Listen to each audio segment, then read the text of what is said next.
سید محمد جعفری اپنی طنز و مزاحیہ شاعری اور شگفتہ اسلوب کی وجہ سے اہم شاعروں میں شمار کیے جاتے ہیں۔ 20ویں صدی کی تہذیبی اور سماجی ناہمواریوں یعنی کہ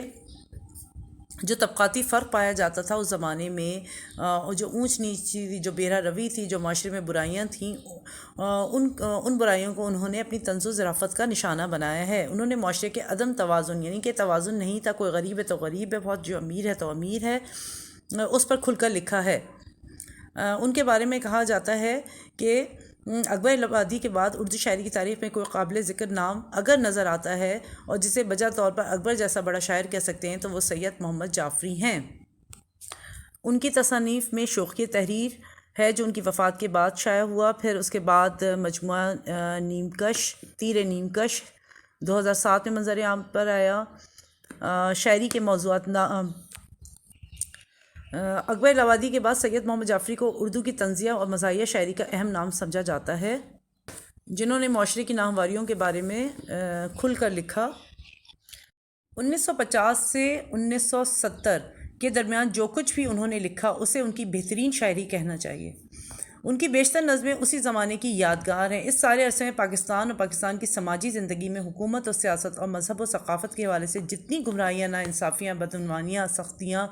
اور محرومیاں ظہور میں آئیں، سب کے سب محمد جعفری کے مطالعے میں رہیں۔ یعنی کہ جو کچھ انہوں نے 1950 سے 1970 کے درمیان دیکھا، سیاسی طور پر، مذہبی طور پر سختیاں دیکھیں، محرومیاں دیکھیں، ناانصافیاں دیکھیں، وہ سب کچھ انہوں نے شاعری میں کہہ ڈالا۔ ایک حساس شاعر کی حیثیت سے ان ساری باتوں پر ان کا دل کڑتا اور دم گھٹتا تھا، اس لیے ان موضوعات کو طنز کا نشانہ بنا کر انہوں نے اپنی شاعری میں پیش کیا۔ سماجی ناہمواری یعنی کہ ایک سماج میں جو منفی چیزیں ہوتی ہیں ان کے بارے میں ان کو سماجی ناہمواری کہا جاتا ہے، ان کے بارے میں انہوں نے اپنی شاعری میں خوب لکھا ہے، جیسے کہ دھوکہ، فریب، بے ایمانی، تقریبات میں کھانوں کے موقع پر غیر اخلاق رویے، روزمرہ کے مسائل، واقعات کو دھوکہ، چوری، یہ سب کچھ ان کے طنز و مزاح کا حصہ رہے ہیں۔ اس کے علاوہ رشوت، بدعنوانی، چور بازاری جیسے مسائل پر بھی انہوں نے شاعری لکھی ہے۔ سیاسی موضوعات، مقامی اور عالمی سیاست پر ان کی گہری نظر تھی۔ محکمہ اطلاعات میں ذمہ داریاں ادا کرنے کی وجہ سے انہیں بہت قریب سے عالمی اور قومی سیاسی منظرنامے کو دیکھنے کا موقع ملا، یعنی کہ ان کے مشاہدے میں رہیں سیاسی حرکات۔ سرکاری ملازمین، چونکہ سید محمد جعفری نے اپنی عمر کا ایک بڑا حصہ سرکاری ملازمت کرتے ہوئے گزارا، اس لیے ان کی نظموں میں کلرکوں سے لے کر سرکاری افسروں کی بد انتظامی، نااہلی اور کامچوری کا ذکر ملتا ہے، لیکن اس کے ساتھ ساتھ معمولی درجے کے سرکاری ملازمین کی زندگی کے مسائل اور پریشانیاں بھی جو ہیں ان پر بھی انہوں نے روشنی ڈالی ہے۔ اپنی نظموں میں انہوں نے کلرک کی مجبوری بے کسی کے نہایت کامیابی کے ساتھ تصویر کشی کی ہے۔ کلرک یوں تو انسان ہے لیکن ان کی معاشی حیثیت اتنی کمزور ہوتی ہے کہ وہ ہڈیوں کا ڈھانچہ معلوم ہوتے ہیں۔ اس بدحالی پر شاعر کلرکوں کو آدم کے رف ڈرافٹ کی تشبیہ دیتے ہوئے کہتے ہیں۔ شاعر نے معاشرے میں رشوت جیسے ناسور کے خاتمے کی امید کرتے ہوئے اپنی نظم رشوت کہی ہے۔ ادب اور مصوری کا شوق، شعر و ادب مصوری کے حوالے سے ان کی بہت سی نظمیں اہمیت رکھتی ہیں۔ ان میں میر دیوان، نقاد و اقبال ہیں، لیکن جو شہرت ایبسٹریکٹ آرٹ کو حاصل ہوئی ہے ویسی کسی کو نہیں ملی۔ ایبسٹریکٹ آرٹ ایک شاہکار نظم کے طور پر یاد کی جاتی ہے۔ شہری زندگی، اپنی نظموں میں انہوں نے شہری زندگی اور وہاں کے مسائل کو بھی نشانہ بنایا ہے۔ ان شہروں میں کراچی، لاہور اور دہلی شامل ہیں۔ ان نظموں میں لاہور کی سڑکیں، دہلی کی سڑکیں، کراچی کے مچھر، کراچی کا ٹریفک، کراچی کی صنعتی نمائش اور KMC کی کتا مار مہم وغیرہ قابل ذکر ہیں۔ چونکہ انہوں نے اپنی زندگی کا ایک بڑا حصہ کراچی میں گزارا، لہٰذا یہاں کے مسائل کو وہ خوب اچھی طرح سمجھتے ہوئے انہوں نے اپنی نظموں کا حصہ بنایا۔ کراچی کے ٹریفک کا نظام ہمیشہ سے خراب رہا ہے، اس جانب بھی انہوں نے طنزیہ طور پر اپنی نظموں میں اشارہ کیا ہے۔ تحریف جسے پیروڈی کہتے ہیں، یعنی نقل اتارنا کہتے ہیں۔ انہوں نے بہت سے شاعروں کی نظموں کی نقل اتاری ہے، جیسے شفا کی پیروڈی کی ہے انہوں نے، اکبر الہ آبادی کی لا الہ الا اللہ، پھر اقبال کی آدمی کی پیروڈی کی ہے۔ اکبر الہ آبادی کی تقلید، طنزیہ و مزاحیہ شاعری میں انہوں نے جو انداز اختیار کیا ہے وہ اکبر الہ آبادی کے علاوہ اردو کے چند ہی شاعروں میں ملتا ہے، یعنی انہوں نے پورا اکبر الہ آبادی کو سامنے رکھتے ہوئے اپنی شاعری کی ہے۔ ابتدائی نظموں میں تو اکبر الہ آبادی کا رنگ بہت زیادہ نمایاں نظر آتا ہے، ان میں پرانا کوٹ ظرافت کا بہت اچھا نمونہ ہے، یہاں تک کہ پرانا کوٹ جو ہے اچھے مالدار لوگ بھی جو ہے کباڑ سے اٹھاتے ہیں، اور جو ہے کیونکہ اس کو انہوں نے کوٹ اور مفلر کو انہوں نے جو ہے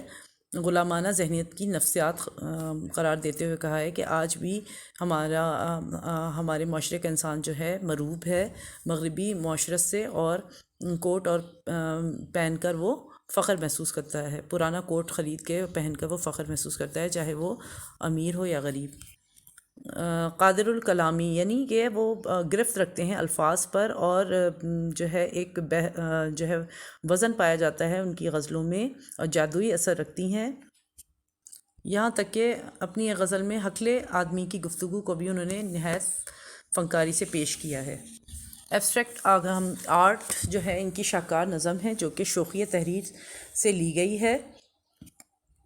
ایبسٹریکٹ آرٹ جسے اردو میں تجریدی مصوری کہا جاتا ہے، جس میں مصور تنقید کرنے والے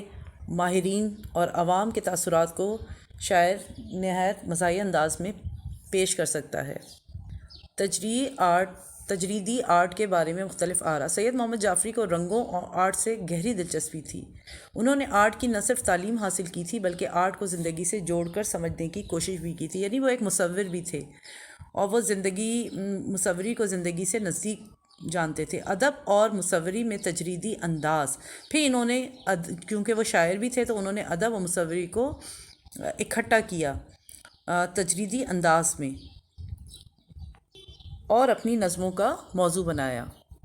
یہ ادب اور مصوری کا ایک بہت طاقتور رجحان رہا ہے، یعنی کہ جب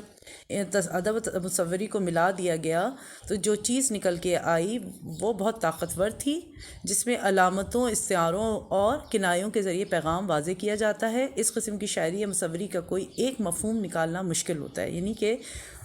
وہ اس کے معنی کئی سمتوں میں جا رہے ہوتے ہیں۔ تجریدی آرٹ کو سمجھنے میں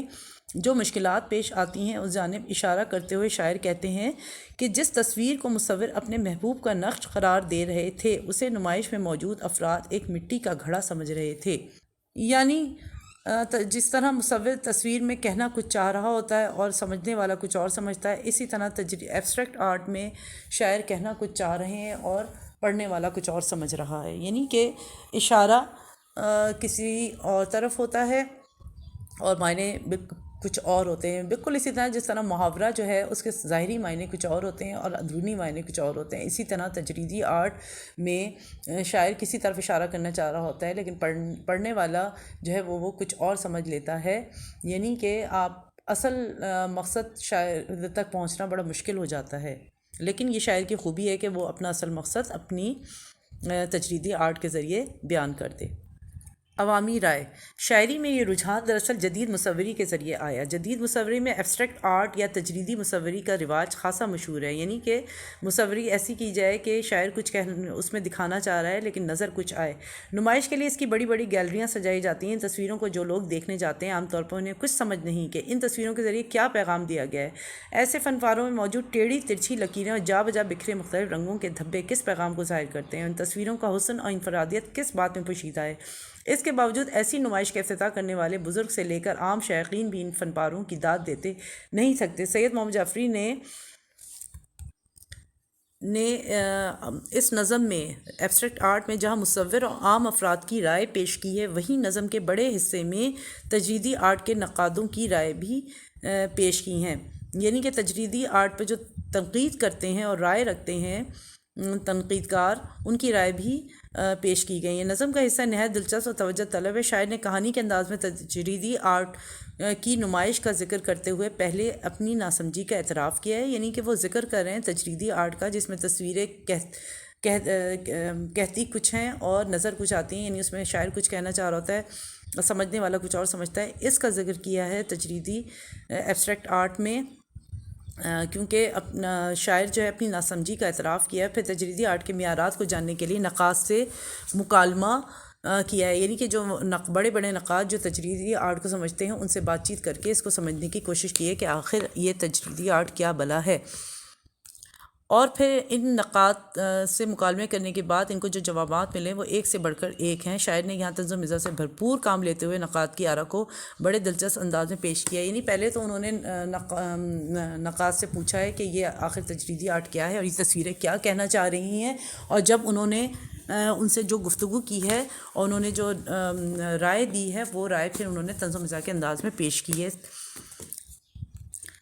تضمین سے مراد یہ ہے کہ اردو کے دوسرے مزاحیہ شاعروں کی طرح سید محمد جعفری نے بھی تضمین سے کام لے کر اپنے اشعار کے ذریعے مزاح پیدا کیا۔ تضمین سے مراد ہے کہ کسی دوسرے شاعر کے مصرعے کو بغیر تبدیل کیے اپنے شعر میں استعمال کیا جائے، یعنی کہ آپ نے اس شعر کو استعمال کیا ہے لیکن ایسے ماحول حالات میں کیا کہ سننے والا جو ہے وہ اس کے لبوں پر مسکراہٹ آ جائے، جیسے غالب کے اشعار کی بھی تضمین کی گئی ہے۔ اسی طرح انہوں نے مجنوں کی بے سر و سامانی کا حال بیان کیا ہے کر کے ایک نیا مصرع جو ہے اس نئی معنویت کے ساتھ پیش کیا ہے، یعنی تضمین میں اسی مصرعے کو اٹھا کے اسی طرح پیش کر دیا جاتا ہے، تھوڑا سا رد و بدل کر کے، یعنی معنی اس کے بدل دیے جاتے ہیں، جبکہ تحریف میں الفاظ کے الٹ پھیر سے نئے مفہوم نکالتے ہیں، یعنی جو مشہور مصرعے ہوتے ہیں اس میں الفاظ کا الٹ پھیر کر کے جو ہے نئے انداز سے پیش کیا جاتا ہے، اور تحریف اور یہ پیروڈی کہلاتی ہے، جس میں کسی مصرعے کے الفاظ کو معمولی سی تبدیلی کے بعد استعمال کیا جاتا ہے۔ منظر کشی سید محمد جعفری نے اپنی نظر ایبسٹریکٹ آرٹ میں ایک نمائش میں جانے کی منظر کشی بڑے دلچسپ انداز میں کی ہے۔ وہ خود اس فن کو سمجھتے تھے، اس لیے اس طرح کی مصوری پر تنقید کا پورا حق بھی رکھتے تھے، یعنی آپ جس چیز پر قدرت رکھتے ہوں آپ اس پر بول بھی سکتے ہیں۔ انہوں نے اپنے فہم کو یعنی عقل کو استعمال کرتے ہوئے ایبسٹریکٹ آرٹ میں جو خیالات پیش کیے ہیں وہ حقیقت سے بہت قریب ہیں۔ انہوں نے ایبسٹریکٹ آرٹ میں ایسی طاقتور واضح منظر کشی کی ہے جس سے قاری خود کو اس نمائش میں موجود پاتا ہے، یعنی کہ نمائش کا ذکر کیا ہے، ایسی نمائش جس میں وہ خود موجود ہے، قاری خود موجود ہے، اور نظم میں جو پیش کی گئی تصویریں ہیں وہ طنز و مزاح سے بھرپور ہیں۔ نظم کے ہر شعر میں الگ الگ مناظر ہیں جو تسلسل کے ساتھ نظم کے اختتام پر بامعنی انداز میں نظم کا بھرپور تاثر اور نتیجہ بھی پیش کرتے ہیں، یعنی الگ الگ مناظر ہیں جن کی سمجھ جو ہے نظم کے اختتام پر آتی ہے اور نتیجہ ملتا ہے۔ مثلا ان تصویروں کو دیکھ کر بچے جس طرح خوف میں مبتلا ہو کر اپنی ماؤں سے لپٹ جاتے ہیں، یعنی جو بچے اس نمائش میں جاتے ہیں وہ اتنے ڈر جاتے ہیں، سہم جاتے ہیں تصویریں دیکھ کے کہ وہ اپنی ماؤں کے لپٹ جاتے ہیں۔ اس نمائش میں جو اطفال چلے آتے ہیں، اطفال یعنی بچے، ڈر کے ماؤں کے کلیجوں سے لپٹ جاتے ہیں، یعنی خوفناک تصویریں دیکھ کر جو بچے تو سمجھنے سے قاصر ہیں وہ ڈر ہی سکتے ہیں۔ فن مصوری سے واقفیت، اس نظم میں بہت سے مصرعے ایسے ہیں جن سے شاعری کی فن مصوری سے واقفیت کا پتہ چلتا ہے، یعنی ایسا شاعر جو مصوری سے بھی واقفیت رکھتا ہے وہی پھر اپنی شاعری میں فن مصوری جو ہے دکھا سکتا ہے۔ شاعر نے اپنے تعلیم کے زمانے میں مصوری کی تعلیم بھی حاصل کی تھی۔ اس کا فائدہ انہیں یہ ہوا کہ نظم ایبسٹریکٹ آرٹ میں مصوری کے ایک رجحان کیوب ازم کو بھی خاص طور پر موضوع بنایا ہے۔ تجریدی آرٹ کے اس انداز کا موجد پکاسو اور جارجس براق کو کہا جاتا ہے۔ مصوری کے اس انداز کو انقلابی بھی کہا جاتا ہے، اس میں انسانی شکلوں کو جیومیٹری کے خاکوں کی طرح نمایاں کیا جاتا ہے، یعنی پکاسو کی اگر آپ مصوری دیکھیں تو اس میں انسانی شکلوں کو جیومیٹری کے خاکوں کی طرح نمایاں کیا جاتا ہے۔ سید محمد جعفری نے مصوری کے اس رجحان پر تنقید کرتے ہوئے نہ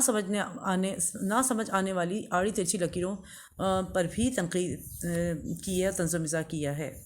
تجریدی فن پر تنقید، سید محمد جعفری اس نظم میں جگہ جگہ تجریدی آرٹ کا مذاق اڑاتے ہوئے دکھائی دیتے ہیں۔ شاعر نے نمائش میں جا کر ان تصویروں کو دیکھنا اپنی زندگی کی سب سے بڑی غلطی قرار دیا ہے، ان کے مطابق انہیں اس غلطی کی بھی سزا ملنی چاہیے۔ وہ اس نمائش کو ایک بھیانک خواب سے تعبیر کرتے ہیں، اور انہوں نے تجریدی آرٹ کو جس طرح تنقید کا نشانہ بنایا، اس سے ظاہر ہوتا ہے کہ وہ آرٹ کی اس فارم کو بالکل پسند نہیں کرتے۔ مصوری جو عام طور پر انسان میں لطیف احساسات پیدا کرتی ہے، سید محمد جعفری آرٹ کی ان خوبیوں کے نہ صرف معترف ہیں بلکہ یعنی مصوری دیکھ کر انسان کے اندر جو جذبات ابھرتے ہیں اس سے وہ بالکل انکار نہیں کرتے بلکہ عملی طور پر بھی وہ اس سے لگاؤ رکھتے ہیں، لیکن ایبسٹریکٹ آرٹ نے ان کے ذہن کو جس طرح الجھاؤ میں ڈالا ہے وہ اس سے ناخوش دکھائی دیتے ہیں۔ اس لیے ایبسٹریکٹ آرٹ کے فن پاروں سے پیدا ہونے والی عجیب اور مضحک صورتوں پر کڑی تنقید کرتے ہوئے ایسے فن پاروں کو آرٹ کا نمونہ نہیں مانتے، یعنی وہ آرٹ سے ہی انکار کر دیتے ہیں ایبسٹریکٹ آرٹ کو جس میں لکیروں کے ذریعے مصوری کی جاتی ہے۔ اسلوب، اس نظم میں سید محمد جعفری کا اسلوب سادہ اور شگفتہ ہے۔ انہوں نے اس نظم میں جن مناظر کو پیش کیا اس کے لیے مناسب الفاظ استعمال کیے، وہ بڑی مہارت سے ان لفظوں کے ذریعے قاری کو اس ماحول میں لے جاتے ہیں۔ وہ ایبسٹریکٹ آرٹ کی نمائش کا ماحول ہے۔ الفاظ کے استعمال کا بے ساختہ انداز اور روزمرہ زبان ان کی اس نظم میں حسن و تاثیر کی خوبیاں پیدا کرتی ہیں، جس کے ذریعے پڑھنے والا نمائش مصور کی گیلری میں، آرٹ گیلری میں چلا جاتا ہے اور اپنے آپ کو وہیں پاتا ہے۔ نظم میں روانی و تسلسل ایسا ہے جیسے کوئی دریا بہہ رہا ہو۔ ان کے اسلوب میں شگفتگی بھی ہے۔ سید محمد جعفری اپنے اسلوب کو رواں بنانے کے لیے انگریزی الفاظ کے استعمال سے بھی گریز نہیں کرتے، جس طرح انہوں نے اپنی نظم کا نام ایبسٹریکٹ آرٹ رکھا ہے، لیکن ان کا استعمال ایسے کرتے ہیں کہ وہ اس میں فکس ہو جاتے ہیں۔ لب و لہجہ، اس میں جو ہے ہنسی مذاق بھی پایا جاتا ہے، طنز بھی نظر آتا ہے۔ لب و لہجہ طنزیہ ہے، یوں محسوس ہوتا ہے کہ وہ طنزیہ لب و لہجہ سے ایبسٹریکٹ آرٹ کی خامیوں کی طرف ہماری توجہ دلانا چاہتے ہیں۔ وہ ان آڑی ترچھی لکیروں کو فن کا اعلیٰ ترین نمونہ سمجھنے کے بجائے اسے تنقید کا نشانہ بناتے ہیں۔ وہ مصوری کے اس انداز پر واہ واہ کرنے والوں کو مخاطب کرتے ہوئے اس رویے سے کنارہ کش ہونے کا مشورہ دیتے ہیں۔ یعنی وہ لوگ جو تعریف کرتے ہیں وہ کہتے ہیں کہ آپ جو ہے یہ رویہ اپنانا چھوڑ دیں، تعریف کرنا چھوڑ دیں، کیونکہ یہ فضول لکیریں ہیں۔ شعری صنعتیں، کسی شاعر کے لیے ضروری ہے کہ شعری صنعتوں کے استعمال سے اپنی شاعری میں خوبیاں پیدا کرے، ماہرانہ انداز میں انہیں استعمال کرے۔ جو سید محمد جعفری نے اس میں مختلف شعری صنعتوں کا استعمال کیا۔ کبھی وہ تلمی کا استعمال کرتے ہیں تو حضرت آدم اور قیس اور یعنی حضرت مجنوں کی طرف اشارہ کرتے ہیں، تو کبھی تجریدی فن کے ماہرین اور نقاد کو استعارے کے طور پر دیوانہ کہتے دکھائی دیتے ہیں۔ انہوں نے نظم میں تشبیہات کا استعمال بھی بڑی خوبی سے کیا ہے۔ وہ عمدہ تشبیہات کے ذریعے ایبسٹریکٹ آرٹ کی آڑی ترچھی لکیروں کو سورج کی کرنوں سے تشبیہ دیتے ہیں۔ غرض کہ سید محمد جعفری اس نظم میں فنی مہارت کے ساتھ ساتھ طنز و مزاح کا ایسا انداز ملتا ہے جو اکبر آبادی کے بعد انہی کے حصے میں آیا ہے۔ ان کے اس انداز کی نظموں کا مطالعہ کرتے ہوئے اکبر آبادی کا حوالہ ہر نقاد نے دیا ہے۔ اپنی نظموں کے ذریعے ایک جانب انہوں نے سیاسی، سماجی اور عالمی سطح پر سامنے آنے والے منفی رویوں کی اصلاح کی کوشش کی ہے، تو دوسری جانب ثقافتی، فنی اور ادبی سطح پر پائے جانے والے منفی رجحانات کو طنزیہ اور مزاحیہ انداز میں پیش کر کے قارئین کے ذوق کی نشو و نما بھی کی ہے۔ نظم بھی فن مصوری کے ضمن میں ان تمام منفی پہلوؤں کو اجاگر کرنے کی عمدہ اور کامیاب کوشش ہے۔ انہی خوبیوں کو دیکھتے ہوئے سید سبت حسن نے کیا خوب کہا ہے: سید محمد جعفری حکمت کی باتیں ہنسی ہنسی میں کر جاتے ہیں۔